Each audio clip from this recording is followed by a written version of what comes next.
I feel like we more and more are leaning towards doing our makeup in a fun way again. Literally nothing could make me happier than moving back to fun.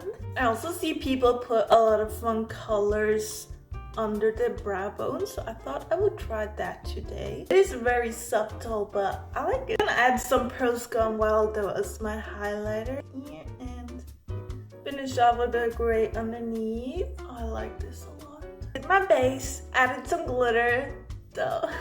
I thought this would look really cute with like some under eyelashes. That's what I'm gonna do. It's like I'm a little doll. Now I'm just gonna get some real lashes so that it ties it together. I love this. I'm gonna go around my lips with a grayish lip color. And then in the middle, I think I'm gonna use Angel Pink. I know there's like nothing revolutionary, but I'm obsessed. Look at the shine.